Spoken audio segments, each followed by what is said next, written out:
Salut tout le monde, je suis très contente de vous retrouver aujourd'hui pour parler d'un sujet qui me tient énormément à cœur et que ça fait un moment que j'avais envie d'aborder sur ma chaîne. On va parler de l'amour à distance. Je vais commencer tout de suite par une partie un peu où je vais vous parler de mon expérience et de mon histoire vis-à-vis de ce sujet. Donc si vous êtes nouveau sur cette chaîne ou même si vous êtes là depuis peut-être pas très longtemps, je suis en couple depuis bientôt 4 petites années et tout simplement c'est quelqu'un que j'ai rencontré sur internet. Il habitait à Perpignan et moi j'habitais près de Paris. 2 ans on s'est vu par intermittence, un coup chez lui, un coup chez moi. Donc pour rentrer un peu plus dans les détails de mon histoire, donc j'ai rencontré mon amoureux sur Skype on va dire pour des grandes lignes. Sans vous mentir, au début je ne pensais jamais qu'on allait se voir. Parce que j'avais beaucoup d'amis sur internet, beaucoup de gens qui habitaient loin de chez moi, tout ça. Et en fait, je les avais jamais vus, une ou deux personnes. Et en fait, je m'attendais pas à ce que ça marche, tout simplement. J'y croyais pas trop. Donc on s'est vus au bout de 4 mois. Donc en fait, on s'est rencontrés fin août et on s'est vus après Noël en décembre. Moi, avant de se voir, on avait vécu 2 ans dans une relation à distance. Car maintenant, aujourd'hui, on habite ensemble depuis bientôt 2 ans au mois de septembre. Maintenant, on va passer un peu à mes conseils. Donc ça sera plus des conseils avant de se mettre en couple. Moi, qu'est-ce que je vous conseillerais? Je pense qu'avant de s'engager dans une relation à distance, il faut en être sûr et je pense en parler avec la personne avec qui vous voulez vous engager. Parler des contraintes, parler des avantages, parler de ce que ça va engendrer tout simplement. Parce que mine de rien, c'est pas évident. Deuxième point aussi qui est intéressant, ça dépend de votre âge après, mais il faut aussi savoir que je pense qu'il faut aussi un peu en parler à ses parents pour en fait tout simplement être sûr, si vous voulez vous engager dans une relation sérieuse et durable, que vos parents voudront bien que vous ayez voir cette personne, ou du moins que vous vous voyez, que ce soit vous ou elle qui viennent chez vous ou chez lui, ou chez elle, peu importe. Mais je pense qu'il faut en parler avec vos parents parce que si vous vous engagez dans une relation, je sais pas, pendant 2-3 mois vous vous parlez et tout, et au moment où vous êtes prêt, vous décidez à vous voir et vos parents vous disent bah non je suis pas d'accord pour que vous voyez, bah je pense que tout simplement ça va vous faire du mal à vous et à l'autre. Donc il faut je pense en parler avec vos parents. Je pense qu'il y a aussi un critère qui rentre dans tout ça, c'est qu'il faut être sûr d'avoir les moyens. Donc être sûr qu'on puisse se donner les moyens, mais aussi être sûr qu'on a les moyens en termes financiers. Parce que le train ça coûte cher, l'avion ça coûte cher. Donc bien sûr l'amour peut passer au-dessus de ça, mais entre nous, de ne pas avoir son amoureux pendant une très très longue durée, c'est vraiment pas agréable. Donc il faut être sûr qu'on a les moyens de pouvoir aller la voir, le voir. Je pense que c'est un critère quand même qui rentre dans tout ça. Ensuite, troisième, quatrième, je ne sais plus. Je pense qu'il faut aussi bien noter qu'il faut avoir confiance en la personne. C'est très important. La confiance de base dans un couple, c'est déjà la base justement, mais encore plus dans ce type de couple, ce type de relation amoureuse. Parce que si on n'a pas confiance en la personne, si on fait que douter sur elle, sur son amour, sur sa sincérité, s'il est fidèle ou pas, ça va vous pourrir votre relation. Et tout simplement vous avez autre chose à faire que passer votre temps à vous embrouiller avec la personne que vous aimez. Si elle est loin, franchement le peu de temps que vous allez passer ensemble, si vous passez votre temps à lui questionner, à lui dire tu m'as trompé, est-ce que tu vois une autre fille, etc.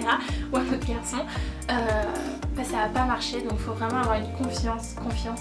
Et aussi le dernier point, je pense que ça c'est à peu près dans toutes les relations, mais encore plus ici, il faut être amoureux, amoureuse.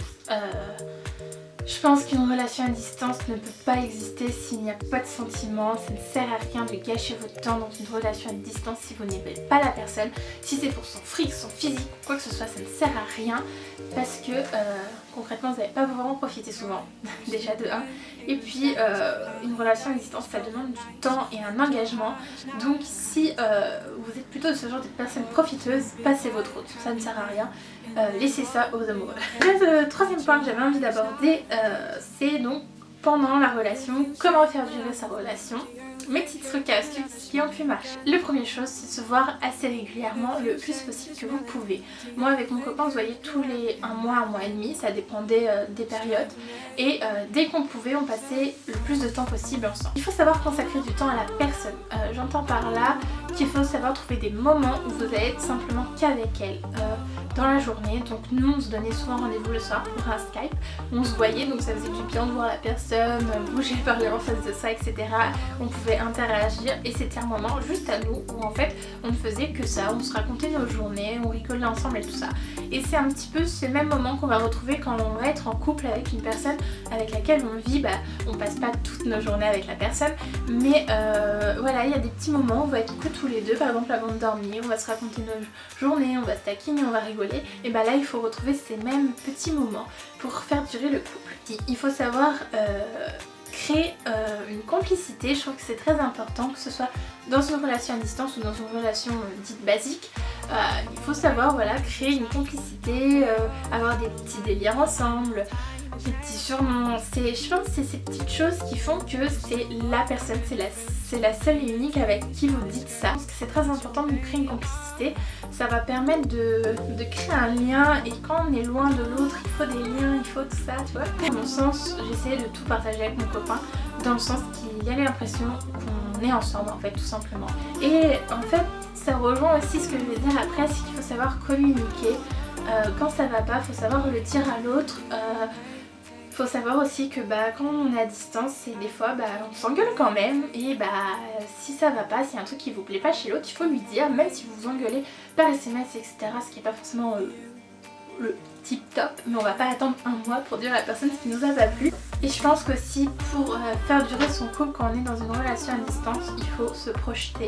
C'est-à-dire qu'il ne faut pas rester cloîtré dans cette relation, il faut imaginer un après en fait, tout simplement. Nous, ce qui nous a beaucoup motivés, c'était qu'on savait au bout d'un an que l'année d'après, on serait ensemble, qu'on irait habiter ensemble. Donc on s'est motivé pour avoir un autre bac, on s'est motivé pour mettre de l'argent de côté pour habiter ensemble, etc. Et je pense que c'est aussi ça qui fait tenir, parce que je vais pas vous cacher que à la fin de cette deuxième année de relation à distance, ça commençait à devenir très compliqué, dans le sens où c'était dur de ne plus voir la personne, le manque se faisait énormément ressentir, même si on le ressentait beaucoup avant, mais là ça devenait vraiment en fait très pesant. Et se projeter, ça donne un avenir, ça donne une ambition, et ça permet en fait de tenir, de rester fort. Pour finir avec cette vidéo, je vais vous parler des plus et des avantages que moi j'ai trouvé à une relation à distance. Donc on va commencer par les avantages et après on continuera sur les inconvénients. Donc moi j'ai trouvé que c'était une bonne expérience, que c'était un peu un amour peu commun tout simplement. Il n'y a pas énormément de personnes qui vivent ça, et je trouve que c'est une relation très particulière tout simplement. On voit pas ça partout en fait, je pense que si vous l'avez vécu ou si vous le vivez, vous pourrez comprendre ce que je veux dire, et je trouve que c'est quand même, il y a un truc en plus dans ce genre de relation, je ne sais pas comment dire, mais voilà. Tout simplement, si on prend par exemple les retrouvailles, c'est un moment très très fort où en fait moi personnellement ce que je ressentais, c'était comme si je retombais amoureuse en fait, à chaque fois qu'on se revoyait. C'était comme si je redécouvrais mon amoureux, et c'est une sensation très étrange et que moi j'adorais tout simplement. Papillon dans le ventre et tout, mais c'est génial. Je trouve aussi que ces genres de relations, on a tendance à être beaucoup plus proche de la personne, dans le sens où, je sais pas comment dire, mais moi je l'ai vécu comme ça en tout cas, je sais pas vous quoi. Dernier petit avantage, après bien sûr il y en a plein d'autres, moi je vais pas vous en étaler une liste, mais le dernier, je trouve que ça entretient le désir tout simplement. Voilà, de tout le temps se séparer, de revenir, enfin je sais pas, il y a un petit truc qui chamboule. Et les inconvénients, là c'est plus une partie pour les personnes qui regardent cette vidéo, qui sont peut-être pas encore en couple, qui hésitent, etc. Il faut savoir que c'est des relations à distance sont des relations très très très très dures à supporter, dans le sens où vous ne voyez pas la personne que vous aimez et vous devez sans cesse vous séparer d'elle. Je vais pas vous cacher que moi j'ai beaucoup pleuré, j'ai beaucoup souffert, parce que voilà, c'est pas facile quand vous n'allez pas bien, vous avez envie d'avoir quelqu'un qui vous serre dans vos bras, là il faut attendre.